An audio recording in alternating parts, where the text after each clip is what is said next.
What is up, everybody? It's Young Guns 2, and we're finally here. We're going to speak to the 7 finalists live on the show today. So we're going to answer some questions. In last week's episode, we got to see how they ranked on social media and what we thought about their portfolio. It seems like ages ago, even though it wasn't that long ago. Ladies, welcome to the show! Yeah! Woo! All right. Woo! We got the Brady Bunch grid going there. I love that. Okay, look, here's what happened. Some context for you guys. Why do we have so many people on the show? Well, there's a story to this, and why are they all women, and how do you get to be a part of the show? Part of the unintentional design of Young Guns Season 1 was to bring people on, but not enough people were ready to submit their videos and to appear on screen and to be vulnerable. But as a testament to the power of the first group, when we did the casting call for Young Guns Season 2, this time we limited to only women because we wanted to represent the women this time, and we have some surprises in store, but more on that later.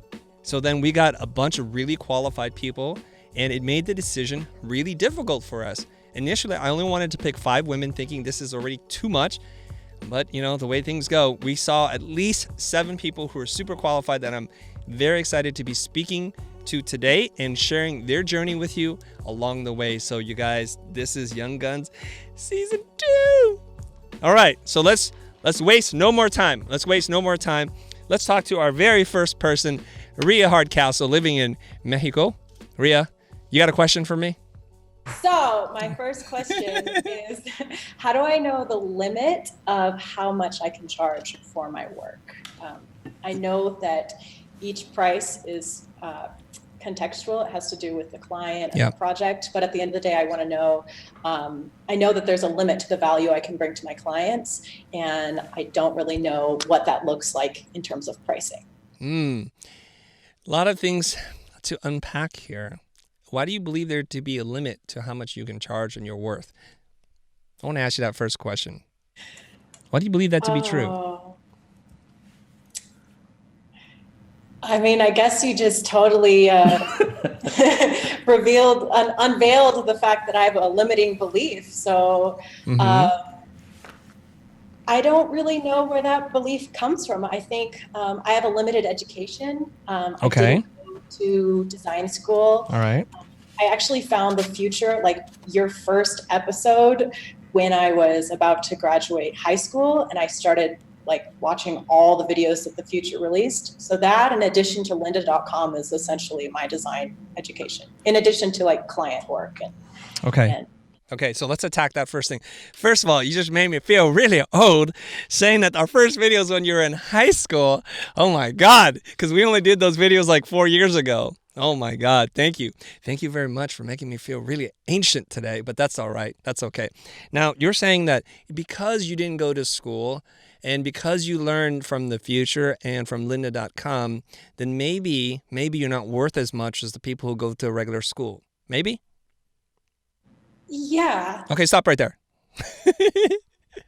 Yes. Well, then we must say that then therefore people who go to a regular private art school who have learned by other means are then therefore superior to us. Is that what you're saying? Not always. Not always. All right. So who are some of the most revered artists that you know? Did they go to school? Did they go to the School of Hard Knocks? Where did they learn what they know how to do?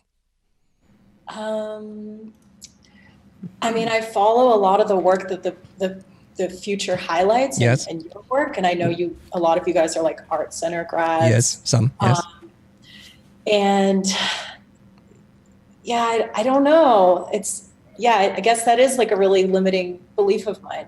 But I do know that I have like limiting experience. You know, like I couldn't charge $1 million for a brand identity. Like I don't have the That's true. experience under my belt to assure a client and be like, I got this, you know? Yes. Okay. So before we move on to the next topic here, meaning that I just want to tackle one thing at a time. The first thing you talked about is education. And there is a correlation between the kind of education that you have and the things that you know how to do. But that doesn't mean that it has to come from a 4-year private art school. Not at all. Because there are plenty of people who graduate from art school who are terrible and it has a lot to do with the individual, their mindset, their work ethic, the instructors that they're exposed to, and a number of other circumstances, okay? So just because you graduated from a fancy art school doesn't mean that you're any good. It does say something about your ability to pay, your ability to get into the school, and your commitment to get through it, but that's just only one dimension, one metric. One of the most famous and celebrated motion designers is Danny Yount. And Danny didn't go to any school. I think high school is where he went to. Also, Doyle Young, who taught at Art Center, has a high school education. And he's incredibly knowledgeable. I mean, when he was alive, he's passed away, but Doyle is a master letterform designer.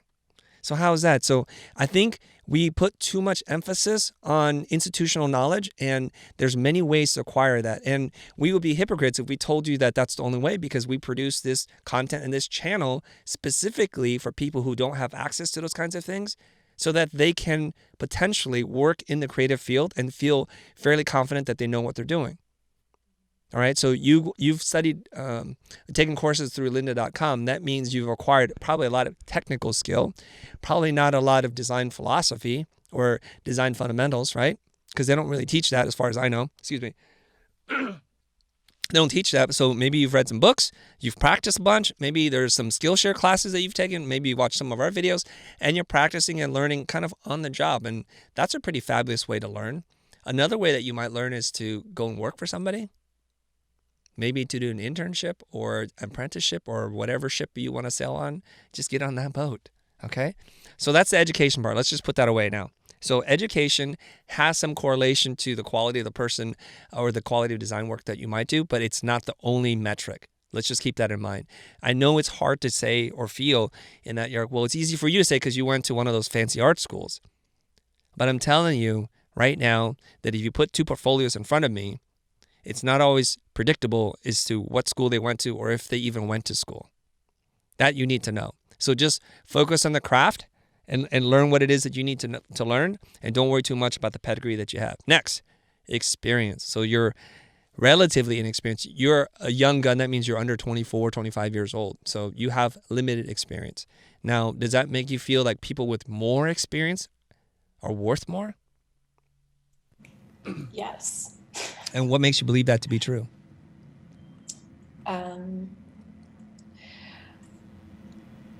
I think this has to do kind of like with the ability to ask the right questions. Yeah. I find that whenever I finish a project, I go, oh, I should have asked this question Right. and that question and that question. And it's not until like the project is done did I realize that I had to like backtrack and do all this work. Right. So I feel as though because I end up having to do like one step forward, two steps back during my process, that somehow it's worth less, even though I may be able to deliver the same amount of quality as someone else with the experience. Right. So I think maybe you might be a little bit hard on yourself, Ria, in that we always look back and we say, what could we do better? What did we learn from this experience? And I've been doing this now for 23 years, maybe longer than you've been alive. And we still have those moments. We still have those moments when we look back and say, how can we do this better? And I'll give you a real life example, okay? Mark and I were just recently traveling through Europe and doing workshops. And at the end of each workshop, I would ask him, hey, what worked? And he would tell me. And I said, what could I do better? And then he would tell me. And then I would literally apply it to the very next thing. I'm not busy beating myself up in the hotel room saying to myself, I wish you were smarter, Chris. I wish you knew this beforehand. And that's what life and experience affords you. It would be really boring if you were perfect every single time. It's something I have to live with, but, I'm just kidding about that. Yeah, Chris, you're pretty... it's so hard to be perfect, guys. I'm telling you. No, I mean, it's just part of the journey. I was just joking there. It's just part of the journey, and it's okay. And that means that you're asking yourself all the right questions. You're not just assuming that because you did it, you were perfect. And I think this is a good attribute that you have, in that you have not a lot of experience and you don't have a formal design education. It makes you a lot more aware that you have room to grow. Conversely, some people who graduate from these schools and have, quote unquote, the right experience, they tend to take things for granted, so they're not going to improve as much. So I look at this, it's not a sprint, it's a marathon. We all know the story about the tortoise and the hare. The hare comes out of the gate, everybody expects the hare to win, right? But you're like the tortoise, man. You just don't take a break. You keep working at it. and the hare sleeping by the tree, eating the apple and singing songs. And then eventually the tortoise wins. And what happens is because consistency is what matters, and your ability to reflect back on the day and think about how you can improve is really what matters. And I think if you are honest about it and you're transparent with your clients, I think that's very endearing. Okay.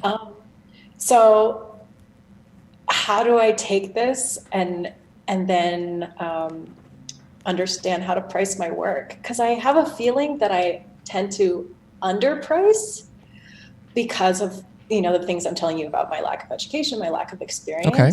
But I guess I don't really know how to show up with the confidence and be like, put all that aside, know that I can hook you up. Like, you know what I mean? Well, don't be like that either. That's like a sleazy car salesman. It's like, I got you. I got the underbody car finish clear coat that you don't need and nobody knows what that is.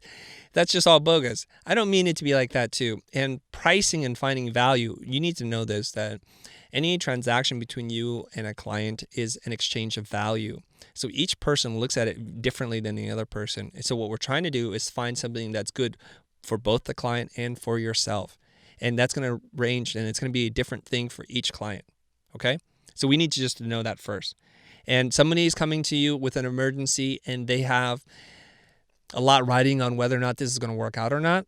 They're going to put a lot more value in the task. And somebody, on the other hand, maybe a smaller business that doesn't really think about design or branding or websites or whatever it is that you do, they're going to put a lot lower value. And it's impossible to convince one or the other of the opposite position being true. So the person's coming to you saying, this is not valuable to me. You're like, okay, it's not valuable to you. Well, what is? Maybe I can help you with that.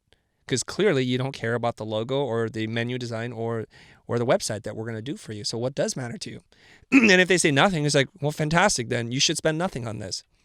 And you should probably do nothing. Don't do it just because everybody else is doing it.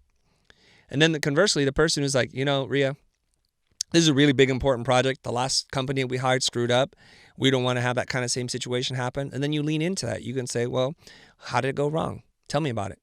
And then you listen very with a level of intensity, and you kind of take certain notes so that you can then either address it on the spot or you can circle back to it at a later point in time and say, okay, I heard you that communication and responsiveness is an issue. I want to reassure you that I'm going to respond to everything that you ask for within 24 hours. I'm going to give you my cell phone. You can call me day or night. I will respond to you. And then they feel a little bit more reassured that this is a good thing and that they're not going to run into the same situation as before. So you can invent systems to potentially resolve any client objection. So the person who values what it is that you're doing, you just have the value conversation with them. And the way that you do that is you ask them some of the questions that are motivating what it is that they're trying to do. So typically, what kind of projects do you work on? Right now, it's mostly, okay, this is a tricky question because I'm doing a lot of unpaid work and then paid work. So let's focus on the paid work. Okay. Websites. Websites. Okay. You work on websites, and how much money do you typically charge? What's an average price for you? In dollars, please. Right now, my minimum for like a one-page website is $500 US. 500 US? Okay. Yeah. And a really solid one-page website. Okay. And for that, are you doing the design and the development, or is this one of those Squarespace sites? What are you doing? It's Squarespace. Okay, no problem.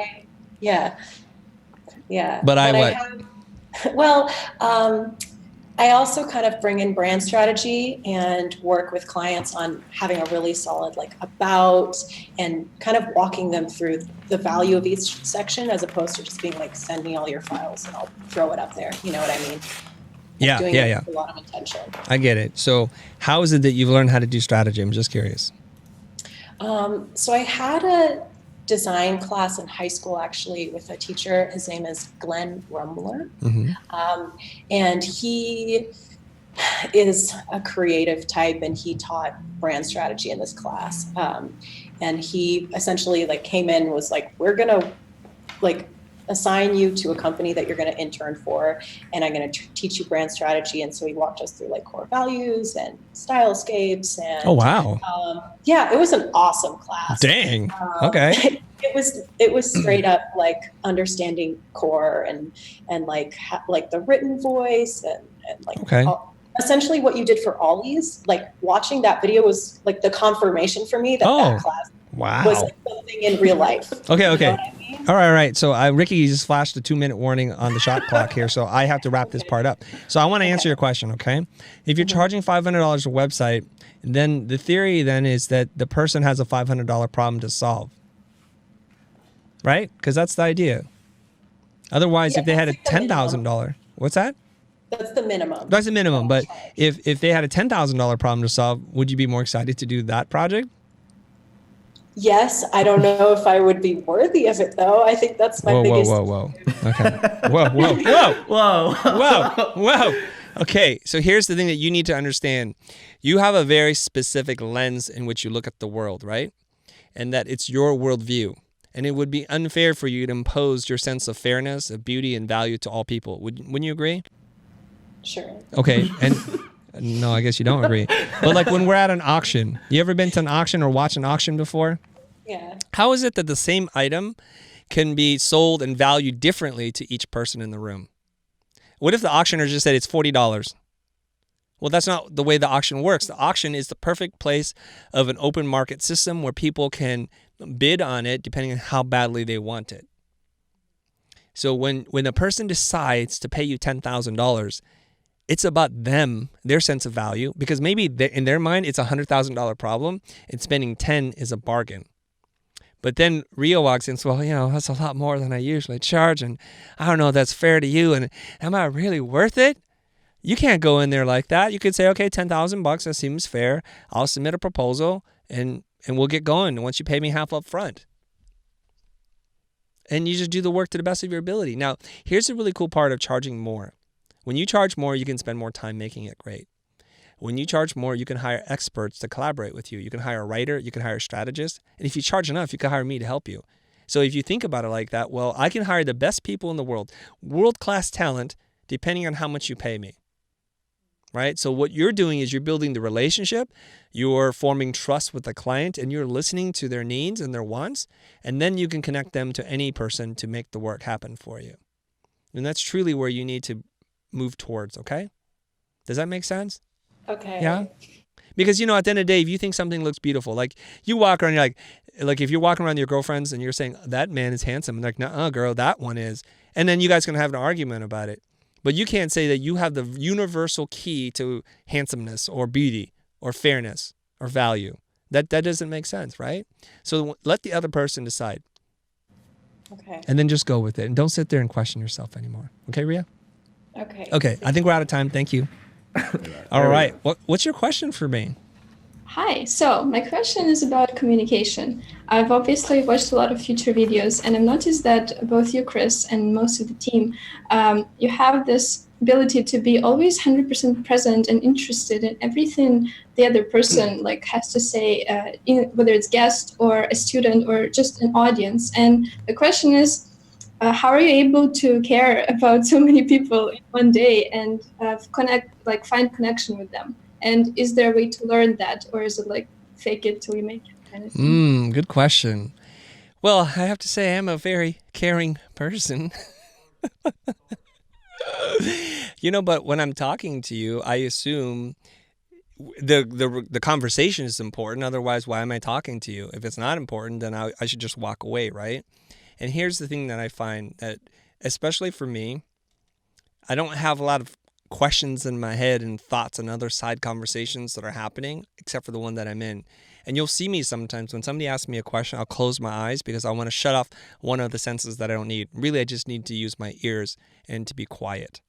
And I'm really listening, and I'm listening intently because somewhere in there is what the person wants to know. And I have to kind of help them sometimes figure it out, because not everybody arrives knowing how to describe their problem or able to frame the question as well as you have. Right?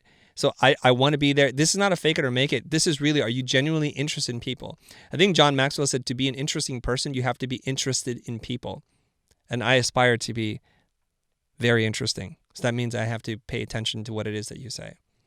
And when I go on the road and I do public speaking, I've admitted to many people before, I hate the public speaking part because it's just me speaking. It's not a conversation. It's not a dialogue.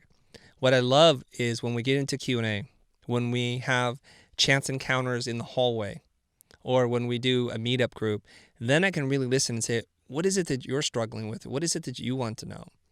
So if you're struggling to be present in the moment, I would ask you just to clear your mind. If you have to do a little meditation before you start, do that. Clear your mind. Don't think about what you're doing next. Don't think about what happened yesterday. Just be there in the moment. And I think it's what we all want to do. We say this all the time, right? We want to be more present. And that means to live here right now, to be grateful that you're alive, to be having and sharing space with another human being that is interested in what you have to say and your opinions. And I want to treat that with respect. Thank you. Well, what if, like, do you get tired at all from talking to so many people in one day? Yes. And yeah. Yeah, he does. I'm exhausted. You guys- Yeah, because if you were to sit there and really focus on somebody, it's very mentally draining. When you're off in La La Land daydreaming, then that's not draining at all, right? Yeah. And over time, it used to wipe me out. I used to teach a class at Otis, and it was a 3-hour class, and I would be ruined for a day and a half because it was being on the spot, listening, trying to solve problems in real time. It was very mentally taxing. I'm sure I was burning a lot of brain calories at that moment. So it took me about a day and a half to recover. So I would not go back to work, and I would skip work the next day. So if I taught on a Wednesday, I would return back to work on a Friday. Over time, it becomes less draining. It's like all things. You have muscle memory, and you become more adjusted to that new reality, and your brain is used to working at a higher level, so you can do that and not feel totally wiped out. So I have to say now, I've been able to give back-to-back talks, workshops, flying from one city to the next every 24 hours. And I feel invigorated because now, instead of focusing on the energy that it takes from me, I focus on the potential opportunity to serve and help other people. And that is very rewarding. And that's the juice. That's the rocket fuel for me now. A good example of that is the Adobe Max when we went there, Chris. Do you remember that? Yes. So we go to Adobe Max and Chris is doing interviews with all these people that are walking by Baugasm and all these different guys walking by. And like after the interview, he like almost collapses. He's just like so tired. I'm like, Chris, man, you're real tired. And he goes, yeah, man, it's just been like a grind, like 3 days. And then somebody else would walk in and Chris would be as alive and as big energy as you saw him at the beginning of this broadcast. So like he turns it up and turns it down just like most people. I just think he does it to a greater degree. That's what Seth Godin talks about. It's like if you're a professional, you show up, you do the work even when you don't feel like showing up.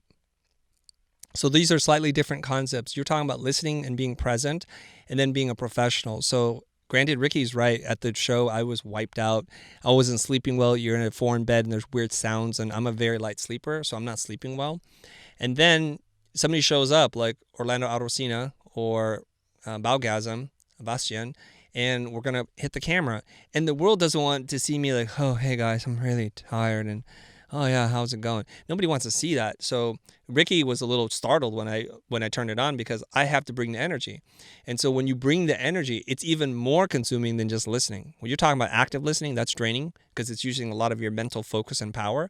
But now to bring the energy like, guys, what is going on? I'm so happy to see Orlando or somebody else. And what are you up to, man? And I have to bring that because for that moment, you just have to be a professional. And then I can go back to like, I'm wiped out, guys. I need to sit down, right? Okay, you have a follow-up question? Yeah, so is there some, like, what are the first steps that somebody who's not like that can take to become more like that? Because I find that when I might theoretically want to connect with the other person, but my mind just goes blank. Like I have no idea what to say very often. And it's very hard for me to make that connection. And it sometimes ends up being very awkward. So is there some way to like, what are the first steps to like become more like that, I guess, to be able to deal with your, awkwardness, tiredness, all of that, to be able to be present with somebody. Okay. The first thing you need to do, and people that are watching this, I need you to pay attention to this part, is I want you to listen to understand, not listen to respond. Part of the pressure and the stress that you're feeling is that you feel like you have to respond with a follow-up question or to be smart and witty.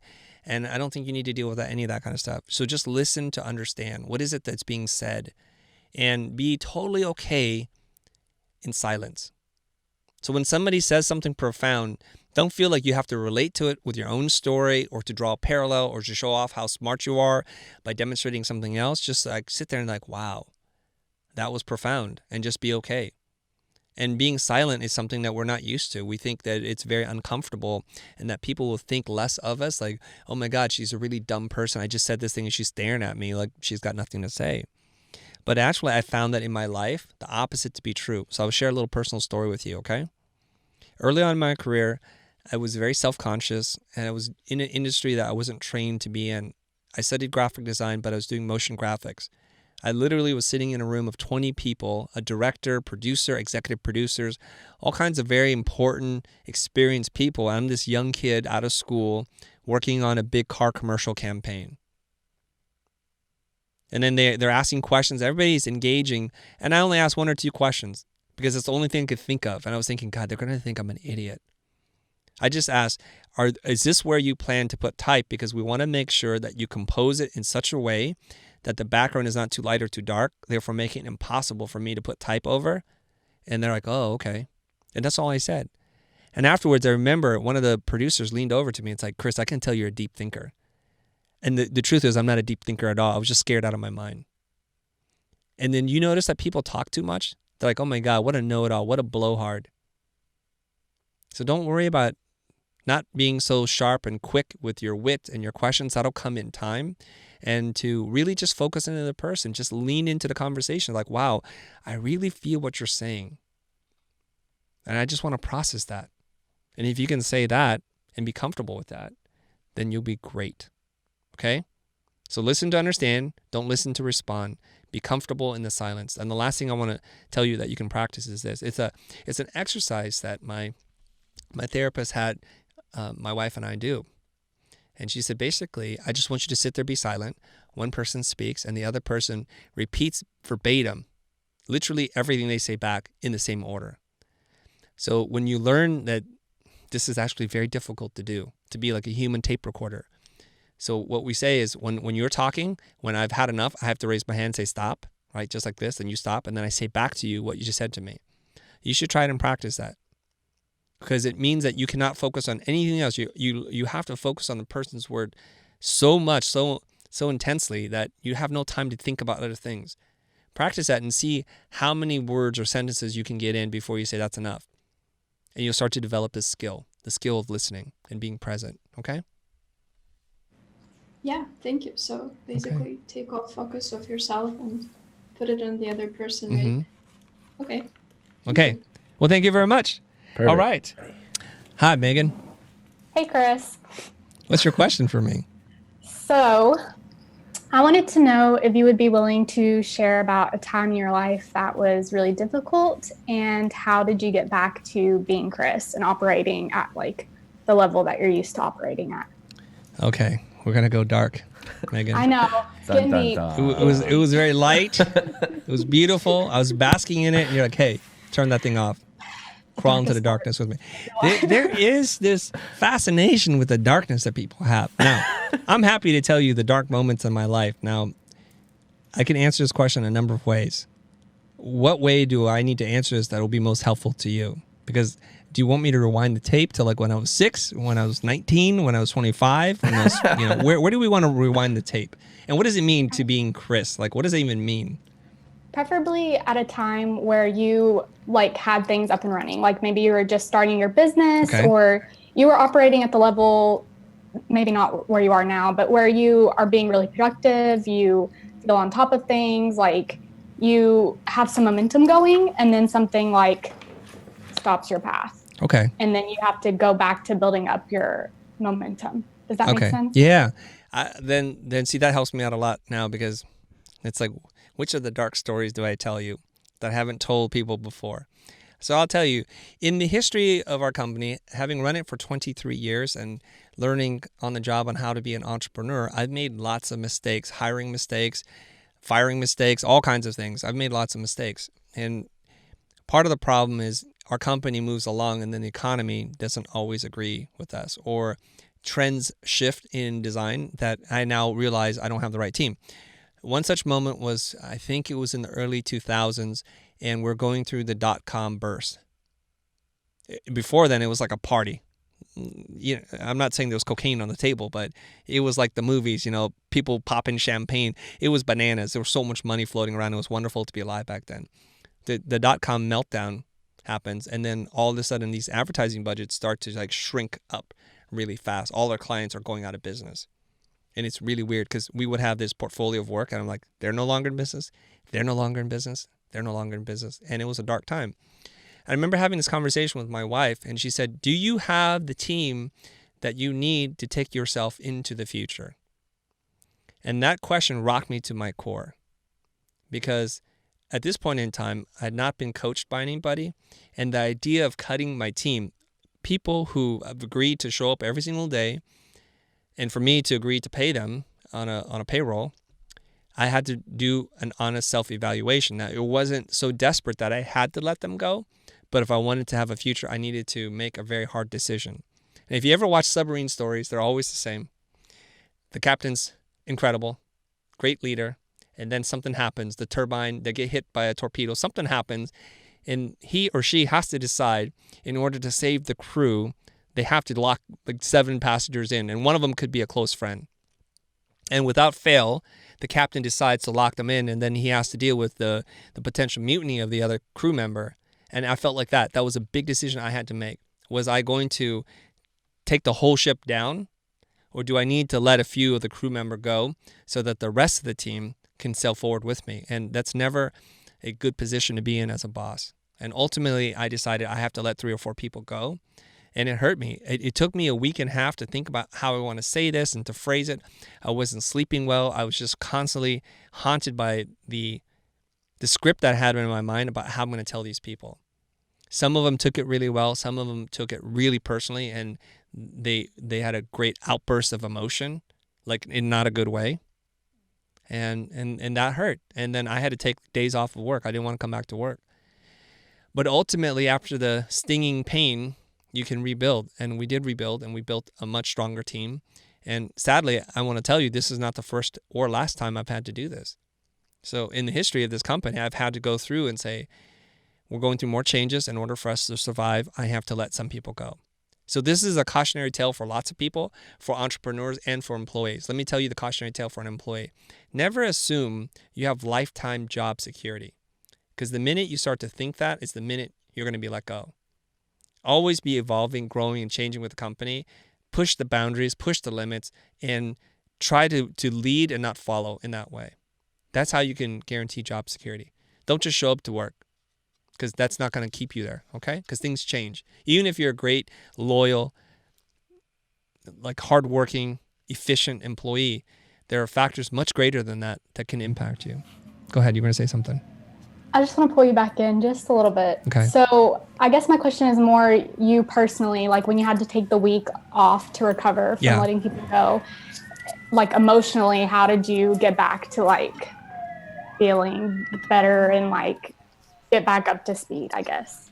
I had to wrestle with my internal demons, because you're overwrought with guilt, thinking like I could have done more, I could have done better, I should have been a better leader. But then to realize, in all fairness to myself, there are factors way outside of my control. For example, the dot-com meltdown, the economic bubble that burst. I can't control that, obviously. I can't control when clients are going to hire us and how much they're going to pay us to a degree. And I also learned a lot of lessons in that I needed to be smart about who it is that I was hiring. So in the beginning, warm body, good personality, you're going to get hired. I wasn't thinking about what I needed in the future. I was just thinking about what I needed right now. And that I took away as a learning lesson. But the rest of it is just, I guess, detoxing. Because if you think about this, if you had a hard breakup before, Megan, if you had a hard breakup, you know what I'm talking about. You go through like, should I stay in this? Should I get out of it? And it's like, it's really dark before it's bright. And you go through that darkness and you're living with all this toxic energy.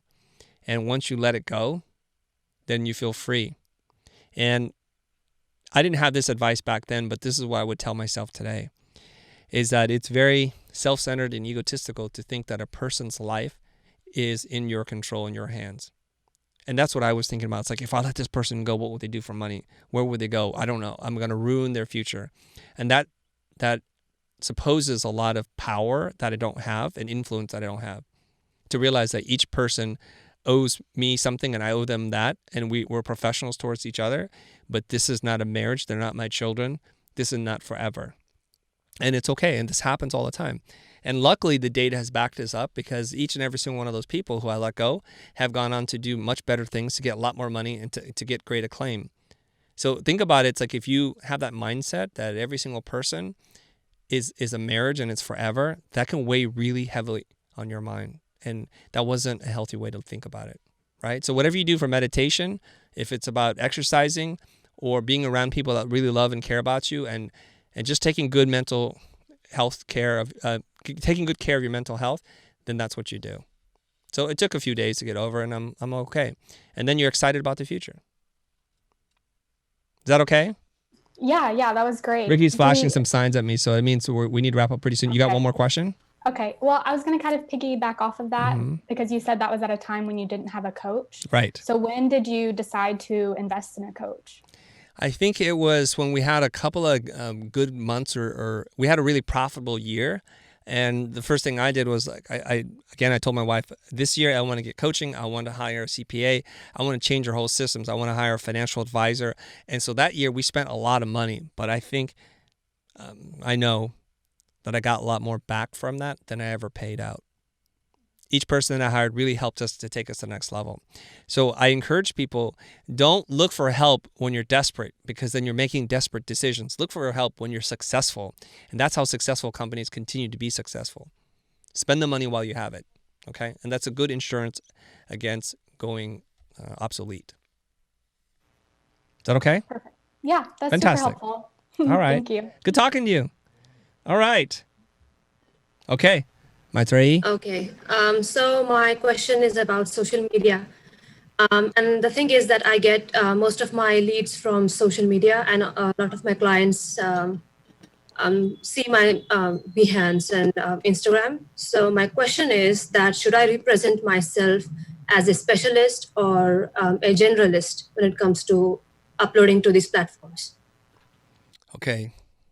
It's almost like you don't watch our channel, Maitreyi. You already know the answers to this question. You know it.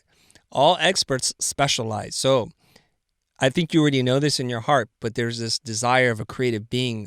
I must show the world all that I am. Otherwise, I'm not being honest and authentic to myself. So we have to make some decisions. And we have to ask ourselves, is it more important for us to grow a social following that are going to hire us, or for us to express all our amazing talent?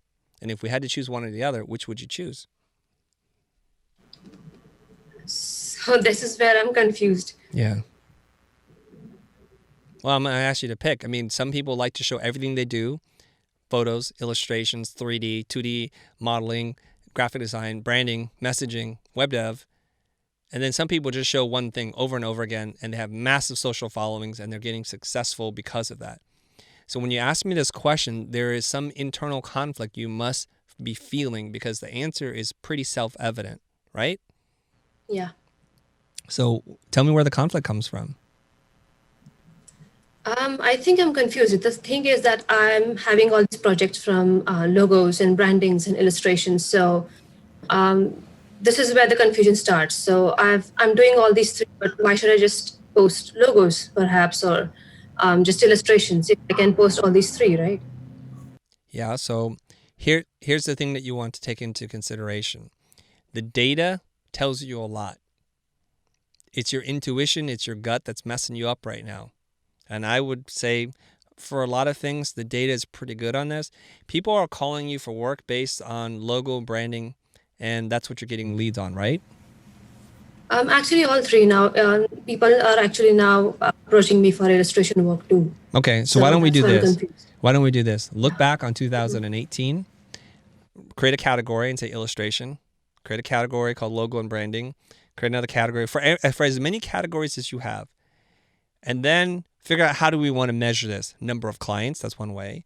Amount of revenue, that's another way. Social engagement, likes, and whatever metrics you want to use. And you can use a summary of all of them, because maybe for you that's really important. So this scored really high on engagement. This scored really high on revenue for me. And then figure out your own scoring system and score one A, B, or C, whatever. And you'll soon figure it out that There's this thing called the Pareto principle. It's the 80-20 rule, which is 80% of your revenue comes from 20% of your clients. So we unfortunately spend 80% of our energy on the clients that don't matter, when we should be spending almost all of our energy on that 20% of work that matters to us. And I'm not here to tell you what should matter to you, because you get to decide. And for me personally, if you're asking me, the kind of responses that I get that I'm happy about is number of followers and engagement, likes, comments, and shares, and conversations that I have.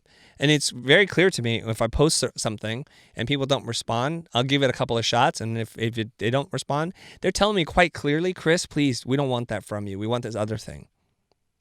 And then I have to say, so what am I doing this for? Am I doing it for myself? Is this an exercise in showing off what I want in the world, or is it about serving somebody? Now, I'm reading this book called This is Marketing from Seth Godin. It's his latest book. It's a little orange book. It's pretty awesome. He says marketing is the generous act of helping others solve their problems. So if we consider social media marketing as the generous act of helping other people solve their problems and not your problem, then let's understand what marketing is, because otherwise it's very noisy. Now, I know this about you, and if you watch things on the internet especially, you're going to get bombarded by ads. And those ads pretty much say to you one very specific message. I don't care about you. I'm going to interrupt your life and your entertainment and your learning because I just want to shove this thing in front of you. Is that the kind of marketing you want to do? You're just basically yelling at a lot of people saying, pay attention, and nobody cares. So tell me where the conflict is. I have to maybe figure it out soon. You have another few minutes. We can figure it out live on TV right now. Okay? Because, hey guys, you need to realize this. I charge people $1,000 an hour. So every minute that you have with me, use it wisely. Right. So let's talk it through. You don't have to have the answer. We can discover the answer together. So where is the conflict coming from? The thing is, I started my social media with logos and branding only. And recently I've started getting into illustration. But the thing is, people like the audience that's following me, they like all of it. I mean, the likes are pretty much the same amount for logos, branding, and illustration. So I'm kind of confused there now. So I was actually thinking about just doing illustration.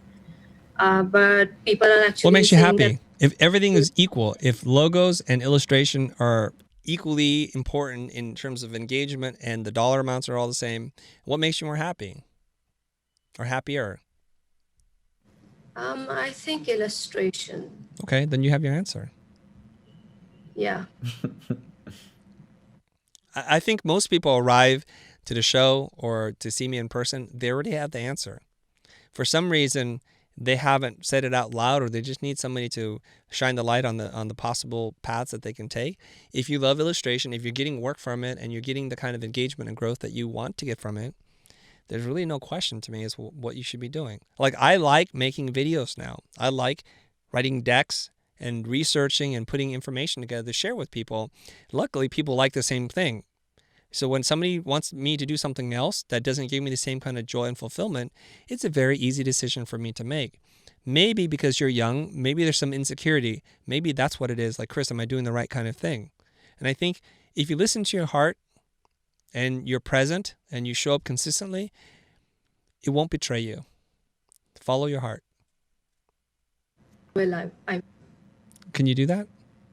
yeah. And don't take advice from any young Indian kid that we might know. Okay. I'm just gonna smash that. Okay. Any other question? Yeah, actually, I also want to understand how I can engage with my audience, because I've been trying actually, but I don't think I found that way yet. Okay, and for each person, it'll be a little different, right? So when you say, I want to engage with my audience, maybe you can start a conversation. You could ask them a question and then respond to it. You can engage with them by saying, maybe you guys give me a prompt and I'll draw that thing, whatever it might be. I saw something really cool today that Dan Mace, our friend from South Africa, he said that I'm a fortune teller.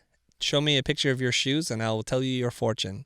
And there were 200 responses of people sending in their shoes, and he he was doing like basically fortune cookie wisdom. And he was just dropping little bits, and I thought it was pretty funny. So be inventive, be playful, and have a dialogue with your community, right? Maybe if you send me a random abstract thing, a photograph or a splotch on the ground, I will then use my creative power to turn that into an illustration. My favorite one is where people who are talented illustrators will say, whoever retweets this, I will draw your avatar. And then it's like a free illustration, and then you get tons of engagement from that, I've seen. So try something. And it's okay that it doesn't work out the first 10 times. You'll figure it out. Okay? Yeah. Thank you so much. Okay, you're welcome. There you go. Okay, we're ready. Annie, you're alive. What's your question? Okay, so my question is, how do you suggest that I step out of my comfort zone and create work that is different from what I normally would create? Mhm. Because I feel like I tend to always create things that are like cute, and I hate that like my friends and my fellow designer friends would like make my name into meaning cute too. Like, oh, that's so Annie. And I just feel really confined sometimes. But I don't know, like, what should I do? Like, should I just embrace it? Or, yeah. Annie, are you okay being cute? No. Because Well- I feel like there's more to me than Of course. that style. There's more to me than an angry Asian guy. But there? I'm okay with it What I too. was gonna say, is there? There's only one other thing, but yeah, I mean, so here's the thing: is like our brand is what other people think of us, right? And if you want to move from that place because it's confining to you or it's restrictive, then I encourage you to do that. But if you're a cute person and you like to do cute things and have fun and wit and humor, and I saw that all over your work, I don't know if that's a bad thing. So many of us just try to be like everybody else, and it's that system that we're all in, where if we stand out, then we get ostracized by our community, right? Especially when we're young, when we're still trying to figure out who we are in the world. And so we tend to conform to what others want and what others are doing. And I remember one time, one of my professors, and it was on videotape, and he was giving a critique to the class, and he's legendary in his critiques and his genius. And he looks at the work and he's like, "What are you doing?" And the student didn't have a good response for him. And he said, "You know what you are? This work is average." I was like, oh my God, I never heard the word average used so much in that way that hurt so bad. You're just average. You're like that Orange County person doing that thing, and it's so boring. It's like, wow. And that's the last thing I want to be. I don't want to be average. I want to be abnormal. I want to be weird. I want to be on the edges, because average is what disappears in the world. So I think, honestly, you have a very interesting style and wit in the work that you do that you should celebrate. And if you feel that's too restrictive, go ahead and start to spread your wings a little bit. But I don't know if that's a bad thing. Yeah, Talk to me, Annie. I just feel like my work's not exactly like trendy, and I know I shouldn't be like going towards the trend or anything like that. But I feel also it's because like I'm at a certain like level, and I feel like I can aim higher and make my work like maybe still who I am, but better. But I don't know how to do that. Yeah, you know Paul Rand's work, it has a very distinctive style, right? And it's kind of very minimal and witty. And then Saul Bass also has a heavy style. You can see his hand in the work. And Seymour Kwas, he has a very specific style. And Pushpin Studios and all these people, they have a very specific style. Herb Lubalin, oh my gosh, every one of them has a very specific style, and they just own it. I would prefer, honestly, for you just to own your style and not worry about the trends, because trends come and go, and then after a while you start to forget who you are. I mean, but if you want to do something on the next project, the next design challenge, do something dark and crazy and messy and weird and see how you feel about it. Do you want to do that? I feel like I talked about this in like the intro stuff, but a professor that I had like my freshman year of college was like, "Annie, you do good work, but can you create something ugly for me, or just do something ugly? And I didn't really understand at first, Yeah. like, what exactly like that meant. Like, why would I do something that's ugly? Isn't the whole point of what I do right now is to try to make it look like aesthetically pleasing? Yeah. But I guess her point was for me to try to step out of my comfort zone, because everything I make feels very like just everything fits together. Yeah. And that's like super dynamic, or I guess that's what Maybe. she meant. But I can't, like, it feels cringy when I like try to like do something like super ugly. Okay. I can respond to this because my professor said the same thing to me too. And it wasn't about ugly, because ugly for us means against what we aesthetically believe to be good looking. I think it was a comment on control, that everything that I did was very Swiss modern and very controlled, and there was a rigidity to it. So the only thing that they encouraged me to do was to spend less time working on stuff. And that opened up a lot of things, and to be more expressive that way, to have the work be more lyrical. And I don't think you have that problem, but I think that's what it is. So if you can't overwork a piece because of time constraints, like if you worked on an editorial magazine, right? Editorial, there's so much stuff you have to do and copy that's changing all the time. So it forces you to think really fast and try new ideas all the time. And that amount of iteration and speed and velocity is actually going to be your friend. David Carson, one of the most celebrated typographers of this last, 2 decades, he was famous for doing groundbreaking, innovative work because he had this speed, the schedule, the deadline. He had to hit his deadlines, and he tried weird, crazy things. A lot of them didn't work, but enough of them worked that he was celebrated. So perhaps we should switch out the word ugly, because it doesn't seem right to do ugly, but just to let go of some of the control and speak more from your heart or wherever it is, and just be okay on the fringes of what it is that you want to do. So, Okay. Spend less time. Yeah. Maybe for you it's less time. I don't know. For me, it was less time. So why don't we do this? To make this really tactical, I want you to create 5 variables that you're uncomfortable with. Whatever that might be. Time, tools, colors, subject matter, typeface choices, something. Make 5 variables, okay? And then the next assignment that you take on, introduce one of those things as a constraint. So let's say it's typefaces. So you can say you can never for this assignment, you can't use a typeface that you've used before.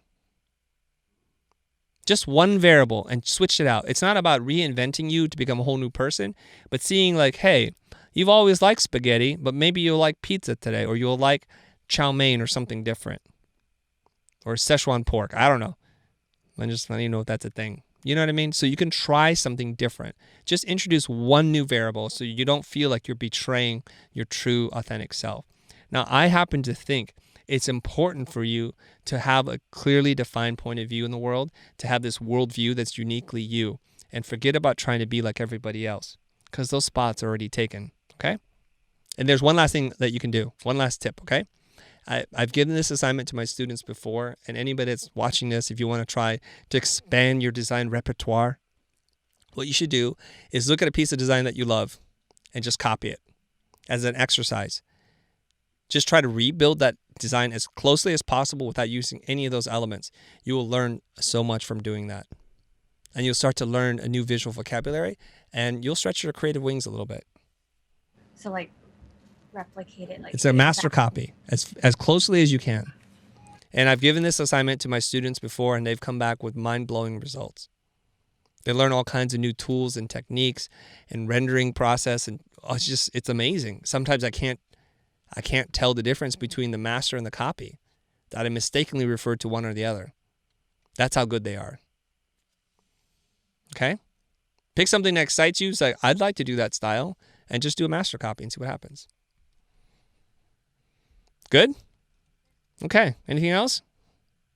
I guess I feel like, so I started an Instagram recently. Yes. Just for purely like my design stuff, but I only posted like one thing up there, which was like the logo that I worked on for myself. And I can't seem to like get myself to start posting because I feel like I just don't know what to post, or like I'm thinking too much about what I could possibly post or how to do it, and then I just never do it until I feel like I have a good idea of what I want there. What do you suggest for some steps that I can take to, like, I guess try to find like who my audience should be and make work that's like, Annie, yeah. Annie. Let me just crack my knuckles. When Chris slowly interrupts us, always Okay, Annie. Yeah. I sense a pattern in you. Okay? The pattern is you're so tight, Annie. Like when you're like, I post one thing, but I can't post the next thing because it's got to be perfect. And oh my God, what am I going to do? It's like, why don't we just try? There's this wonderful thing. It's called delete. You try stuff, it sucks. You know it sucks. You can delete it. Everything's a lot less permanent than you think. And if we were to err on one side or the other, I would rather you have 10 experiments, 9 that failed, and 1 that just was a new direction for you and your creative voice, rather than you produce just one little thing. It's like, okay, that was it. So when you put so much emphasis on having that one thing be perfect, there's a lot riding on it, and then you just don't wind up exploring. So in the book Rework by Jason Fried, he talks about this. He said, instead of making one big project that takes 10 weeks, why don't you do 10 projects that take 1 week? You'll learn so much more, and you'll find your voice and what the audience really wants. Okay, we're not in that mindset where we're just producing like one killer video a month. There are other companies or YouTube channels and creators that's what they do. They spend a lot of time making that one thing. But for us, it's about velocity and giving people information that's timely, and we're always experimenting. We're trying new things all the time. Maybe you should adopt a little bit of that. I remember like something on your story I saw. It was like failing 1,000 times is better than not trying once. And I was like, oh, it seems like he's talking to me right now. I was talking to Ricky, but no, I'm just kidding. Yeah, you should try. There's no harm. You know, it's not heart surgery, so you can fail and it'll be okay. I think what you gave me was helpful when you give me like specific things to do, like 5 variables and then include 1. So I guess this time, like you said, just start with something super small and just do it an hour and post it without thinking too much. Yeah. So, like, that would probably get me going. Yeah. And then just recognize you could delete it later. It'll be okay. But refrain from deleting it right away. Okay. I'll be less of a perfectionist. Yeah. That's what they're talking about. It's control. It's all about control for you. Yeah. I mean, we make videos here all the time, and if they don't hit the marks that we want them to at some point, then Matthew just goes in and makes it private so that people can't find them, and that's here. So I feel like if we can do that, then other people should be able to do it. Yeah. Monica, you are so live right now. What you got for me? So I have a question regarding value-based pricing. Okay, easy one. So What's your question? What steps one has to take to better understand and determine what different clients can afford? Okay. So before we get to value-based pricing, I want to make sure we've mastered hourly-based pricing and moved on to doing project-based fees. Yeah? Have we done that? If you mean, do I price hourly? No, I do not do that. Okay. You've moved on from, everybody usually starts off hourly-based pricing, right? That you work as a freelancer and you charge hour. So then you're like, hey, I'm done with that. The next one is to charge outputs, basically deliverables. And you've successfully done that as well. Yes? Yes. So tell me about a project and tell me how much you charged. Roughly, just the super high-level detail. I mean, the high-level information. So I do mainly logos. Yes. And after I finish a logo project, people come back to me with the rest of that identity. Okay. So you're doing a logo design project, and typically how much do you charge to do a logo? Approximately $600 to $800 US. Okay. And without even getting into value-based pricing theory, which is pretty complicated and hard to implement, how much money would you like to charge for a logo? I mean, the sky's the limit, you know. Isn't it? I like the way you think already, Monica, but Realistically, how much would you like to ask? I mean, right now you're capping out at under $1,000 US. So what's the next good jump for you? I guess 1K. As Okay. of right now, I'm pretty satisfied with the amount of money I'm getting from I heard you this. say 3K. So 3K. 1K. She said 1K. No, I know. I have very selective listening. So when you make a jump, don't make incremental jumps, double. So instead of saying 600 to 800 to 1,000, which is only $200 more, say 2K, say 1,500, 1,600. So I'm just going to go for 3K. 3 is a nice number. It's a magic number, okay? So let me ask you this question. The next person that comes knocking on your door and saying, Monica, can you help us design a new logo? You're like, fantastic. Do you have $3,000? What's preventing you from saying that right now? I feel like I have no issues from this confidence side asking for this sum of money, but I feel like I'm lacking a little bit in communication, how to determine what exactly the person You don't have to. needs. Let me tell you something. Luxury goods, a Supreme bag, a Gucci bag, a Prada, Louis Vuitton bag. You just go in. Is the sales clerk telling you the story about how it's made and why it's worth what it's worth? They get to determine the price, and you get to determine if you want it bad enough, you'll pay for it. Yeah? You don't even need to explain it. You can just say, I would love to work with you. In order to do something, it's going to cost you to start 3,000 US. Is that something you're comfortable paying? What would they say to you? Well, as of right now, most of my clients come from Europe, so this is an insane amount of money. Like, Who in says? here, Who says? Only you say that. See, this is a belief. Okay. This is a belief. I buy European cars, right? I buy European cars. I've mostly owned European cars. They're not cheaper than American cars. I don't get the European discount that you're talking about.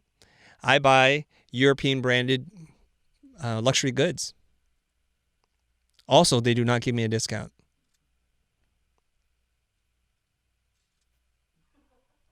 In order for you to well, let's just talk about this. So maybe we were a little presumptive about the whole confidence issue. So it's this narrative that we tell ourselves that we start to believe, and then we start to govern our lives that way. We have to be very, very careful. Okay. There are very rich European countries as there are rich North American countries or cities and wherever. So this is just an idea that we just have to let go. We have to let go. There are companies willing to pay you a lot of money in India, in China, in Taiwan, all over the world, because somebody is doing that work and they're making the money. Wouldn't it be better if it were you? So in order for you to achieve something, you must first believe it to be true. So I need you to change your mind about, well, in Europe, they don't pay that. That's an insane amount of money. It's not. It's not. In America, paying me $140,000 for a logo, I guess one could say that's an insane amount of money, because I could buy, let me see, what can I buy for that? I could buy like a nice S-Class Mercedes-Benz. For $140,000, I could buy something in that range, right? So if I were sitting there thinking, oh my gosh, it's just a logo, I just made it, it's just vector, and I exchange it for an S-Class sedan, I know somebody watching this right now, get your keyboard fingers ready, you warriors, right? They're going to say, Chris, that's insane. That's unethical. They'll say all kinds of things. How could you reasonably? Well, because the buyer gets to determine what's fair. I get to ask, and then they get to determine what's fair. Okay, so when we say 3,000, I thought 3,000 was actually kind of cheap, to be honest. You can't get me to design anything for $3,000. Just to talk to me, it's going to be $30,000. Come on.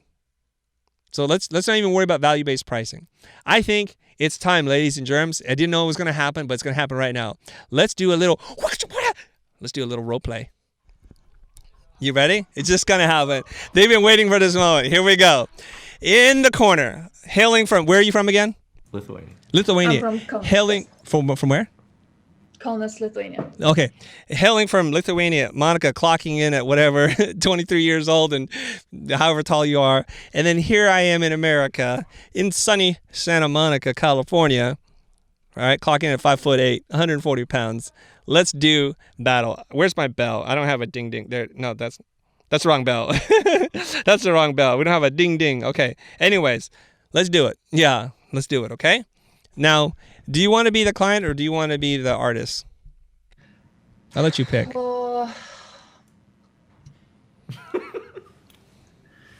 Hurry while I'm still young and beautiful. Come on.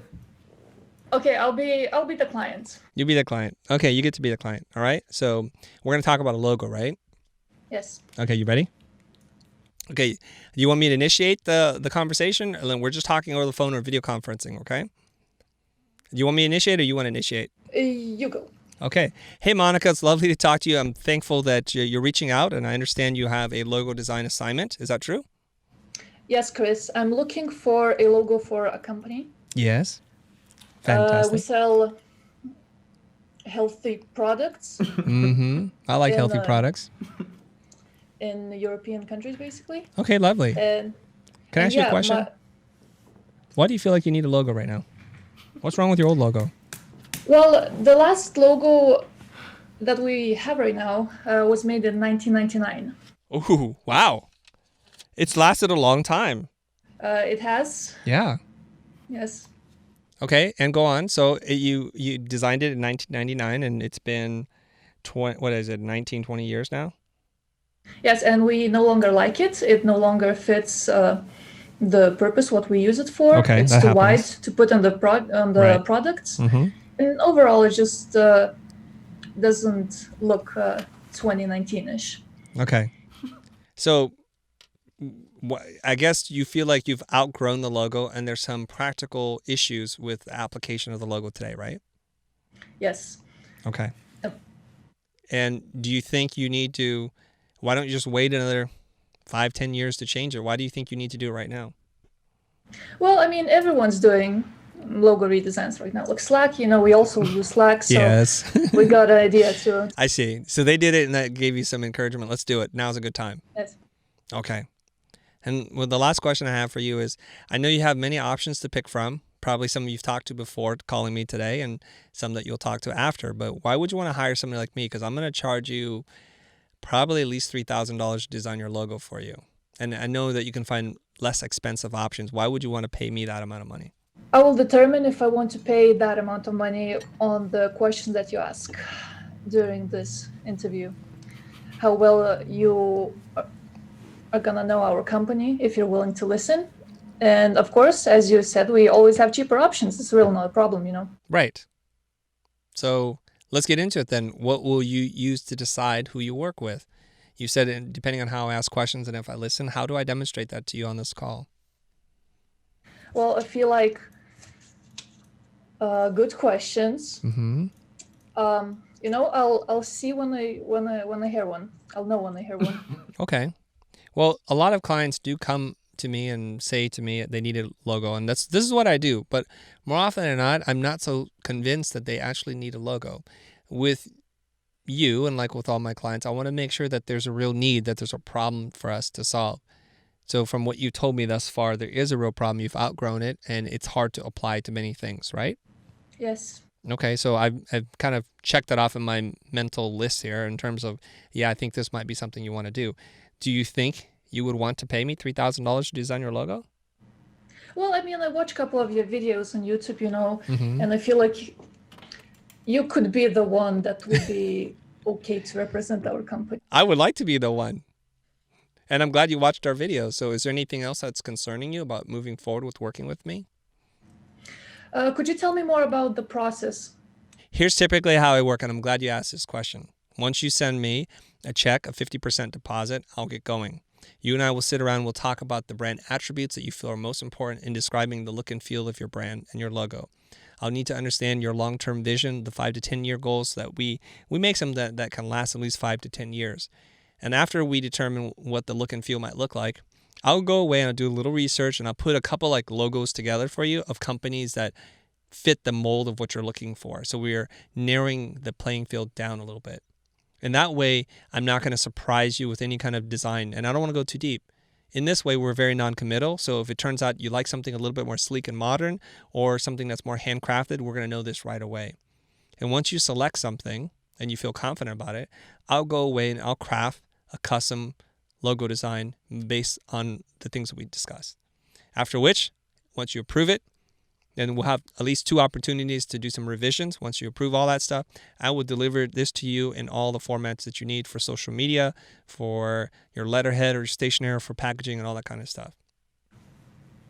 Does that sound okay? It does sound like a usual process that all designers go through. Yeah, so far, I'm waiting for another clever answers to my questions or just questions about my company to determine if I should work with you.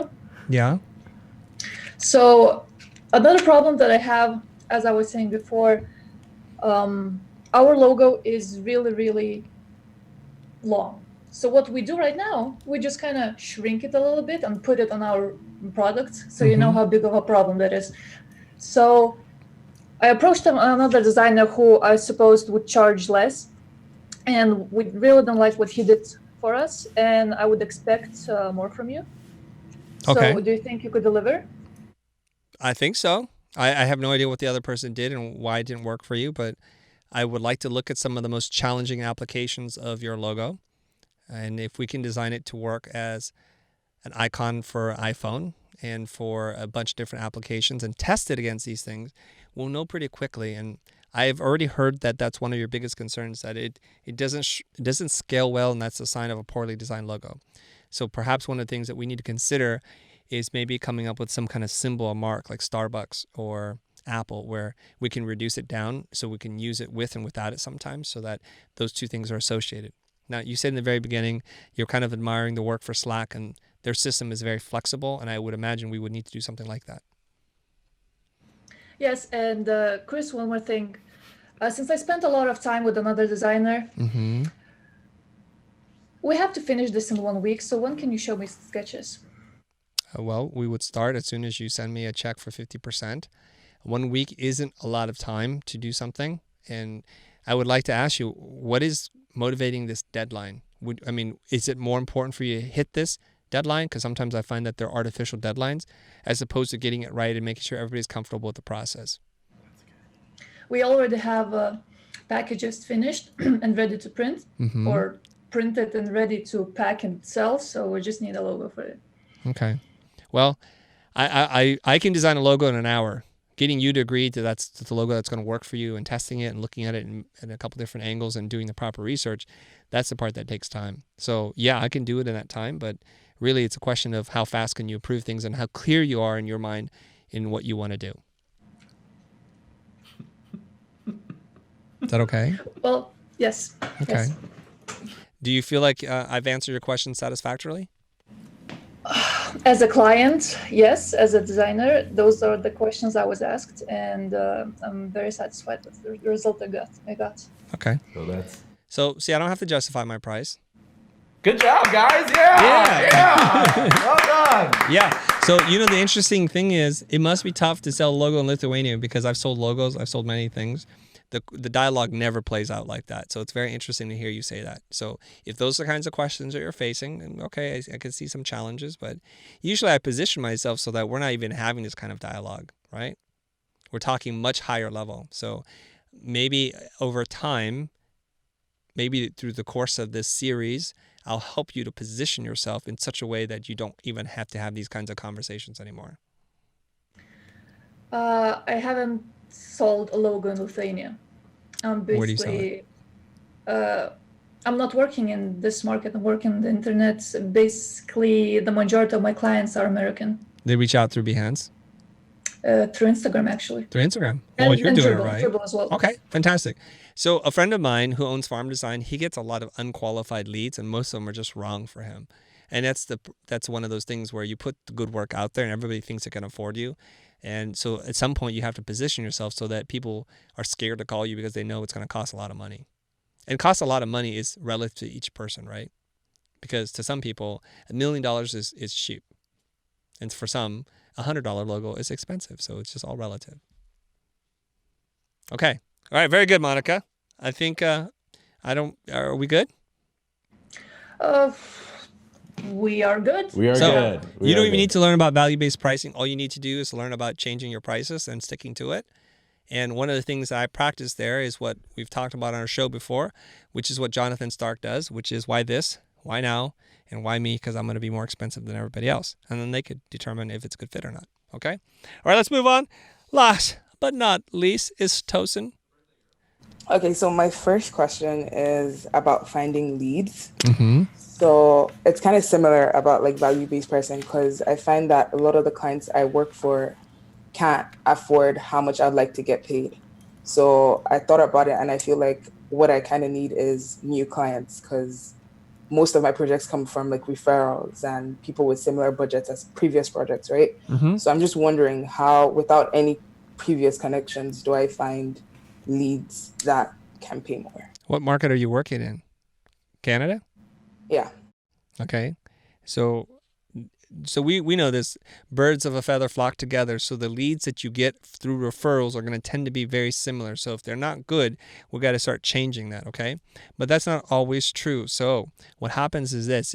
If Bob refers Jimmy to you and Jimmy calls you and it's like, hey, Bob said great things about you, and then you start talking about the project a little bit, you're going to say, because you know the referral source, you're going to say, Jimmy, before we go too deep, I just got to let you know, can you afford X? Because I don't want to waste your time. So what would X be for you? What dollar amount would that be? So right now, I've been charging like 200 to 300 for logos. Okay. But I'm trying to go up to 1,000 at least. Okay. So we'll just start at 1,000. See, I like that kind of jump. All right. All right. So you're gonna say, can you afford $1,000 to do a logo? And what are you gonna say? Most likely no. Okay, they're going to say no. Say, okay, thank you very much. I'm sure you can find an option. I'm not saying that you need to pay what I charge, but to work with me, you need to pay that amount, okay? Let me know if you change your mind or if you can afford it. You can find some nickels in the couch. Let me know. So that's how you start to pivot out of these lower price clients, because there's a good chance that Bob told Jimmy how much they paid, and you need to just move out of that. So most likely what they're going to say, if you've had this conversation before, it's like, but Bob told me you did it for 200. Why can't I get that price, right? And then you're going to say, well, I have a relationship with Bob, and that was at a point in time where I could charge that much. And I can't run an equitable business charging $200 anymore. You do realize that I can't sustain my business, and I might not be here tomorrow if I keep charging that price. So that was a one-time favor price for Bob, and that's how you would explain that, okay? Now, you have to generate leads for yourself. Then the best way that I know how to generate leads is to develop really beautiful case studies and mock-ups on Behance, and then to translate that over to Instagram with links back to your Behance site. Are you doing that today? I do use Behance, but I wonder if there's like a more effective way to do that, because so far I haven't gotten any leads from Behance. All right. Well, before we assume that the method doesn't work, we need to look at the work itself. Are you putting out that kind of work that warrants somebody wanting to hire you for $1,000 per logo? I would think so, but it would be nice to get like someone else's perspective on that. Okay. Now I'm going to teach you something here. Everybody wants to get somebody else's opinion on something, and I'm like, I don't have time for other people's opinion. We need to learn to look at things objectively with our own eye and make the determination if it's good enough. So if you look at somebody's work that you really look up to, whose firm might that be? Just throw out a random name. I'm blind. No, I mean not us. Somebody else. Who does a lot of logo work that you're like, I'd like some of their clients. Pentagram. Okay, thank you. So you look at Pentagram's logo work, which is far excess of $1,000, and you look at your work and how you present yourself, you would obviously see a gap. And the gap would be really big. So your challenge is to close the gap. The more you close the gap between what somebody would say is Pentagram's work and your work and how you present it, the more likely you are going to get $1,000, $5,000, $10,000, $20,000, $100,000 for a mark. And that's what you want to do. So I need you guys to learn how to be objective and look at your work, to have the tools to be a life learner and not to wait for some fool like myself to tell you it's good enough or it's not good enough. What does that do for you? That just means that you're going to be waiting around for the next person to tell you it's good enough or not. We know this, okay? We know this. Look objectively at work that you really look up to and admire and close the gap. You have all the tools and resources you need to close the gap already. What you need is the will and the eye to see things for what they are and to be self-critical and say, look, if I change these things, if I present it this way, I'm going to get more notice. Spend the time and the money and the effort to build beautiful mock-ups and case studies so that the work looks super expensive. Does that make sense? Yes, it does. Okay, there's nothing wrong with Behance, because I know somebody who's done north of $1 million in revenue purely based on Behance. Oh, wow. So, so the assumption is if it doesn't work, then it's not me, it must be them. And that's a poor assumption. Let's start with, what can I do to give myself the best fighting chance? And you can tell because you'll have a lot more project views and appreciations on your work. There's a good chance, and I haven't checked it, but there's a good chance that you're not getting the kind of traction with your projects as of today. So let's change that. Okay? Is that possible for you to change? Yeah, for sure. Yeah, because you know Photoshop, you know Adobe Dimensions. You can hire Yellow Images and subscribe to them for very little money, and they'll build you beautiful mock-ups with all kinds of elaborate finishes and labels and packaging, and just make it look gorgeous. Now, I'll tell you guys something. You take an ordinary object and you give it to 2 photographers. The better photographer will make that object look like 10 times the value. So it's letting you know a lot about photography, composition, lighting, and what it can do to create the perceived value. A friend of mine, Toby Peterson, went out to the hardware store and bought cinder blocks, concrete blocks you use to build walls. And he lit it and framed it in such a way that you would think that was a $200 cinder block. That's the power of a photographer. Or he'll take an insect or a hand grenade and light it in such a way that it's so beautiful that you think it's a work of art. And you need to treat your own work like a work of art. So what we need to do is to do less, but do better. So instead of having 35 projects on your Behance page, make 3. But make those 3 sing. And that's what you need to do. Okay? If you're in the business of creating design and market yourself, make yourself look like you're ultra premium, super expensive. Because people want that. Okay, you okay? I feel like something's like, what's going on emotionally? What's going on with you? I'm just thinking about how to do that and to present myself, because I am very particular about how I present myself. I just find that I tend to overthink and not sometimes I just don't know how what the right way is to do certain things. There's no right way. Just get the job done. Look, we said this earlier on today's call, which is to do master copies. At first, if you don't know how to do something, just literally try to do the exact same thing. Choose the same angle, choose the same colored lights, do as much as you can to replicate that. And after a little while, you're going to learn, wow, they make certain decisions consistently over time. Maybe I need to do that. A long, long time ago, there was a motion design firm. I don't want to tell you who, but he got his start in motion design by borrowing somebody else's demo reel and literally recreating the entire demo reel. So if they had a swooshy logo, he would put in a swooshy logo. If they had water bubbles, he would put in water bubbles. He would do it almost exactly the same. And at first I thought, how shameful. But you know what? He was able to grow his company and sell it and make a ton of money. And so who am I to argue those results? I do have a second question, though. Go ahead. You have some time. So still on presenting myself. So I started a YouTube channel recently, and I've just been trying to do different things to push my brand.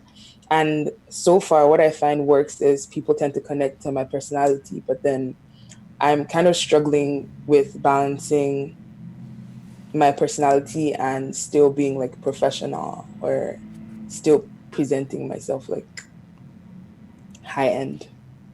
Okay.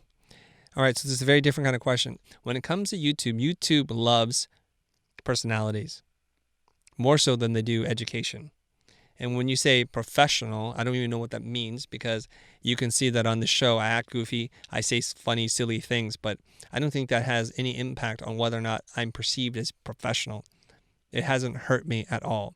What you do owe yourself is to be true to yourself, and you need to become very engaging on camera so that people lean into the things that you have to say. Okay? So I can be wild, I can be a crazy person, I can throw out funny comments and insult people, but at the end of the day, it's built on a foundation that I know what I'm talking about, and I don't worry about that kind of stuff. All right. Is that okay? Yeah. You don't need to be high end on camera. I don't even know what that is.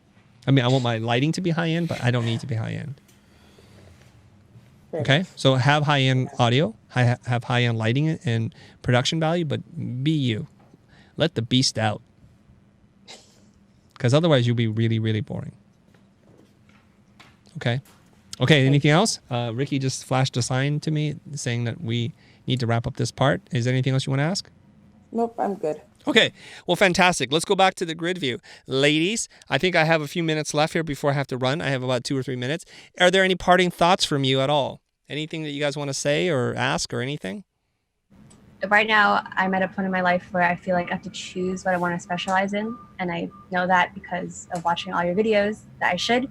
I'm like torn between like brand strategy or UX UI, which is something that I never really thought I would ever do. But I realized that for the 2 years that I haven't really been full on designing, that I'm falling behind in terms of UX and UI experience. So I don't know like where to put my time right now. Yeah. Okay. Well, you guys are still pretty young. You really are. And it's okay for you to play around. And if you like UX UI and that's what makes you happy, you go ahead and do that. And I don't think necessarily at some point that you have to stick to it, but in the beginning, it helps to kind of find your lane and your niche and go deep in it, because that makes you a lot more hireable, and I think, or employable, I should say. And that's a good thing. I think that's a really good thing when you have focus. James Lewis, he has a couple 100,000 followers on Instagram. He literally paints logos all day long, and it's just what he does all day long. And it's working really well for him.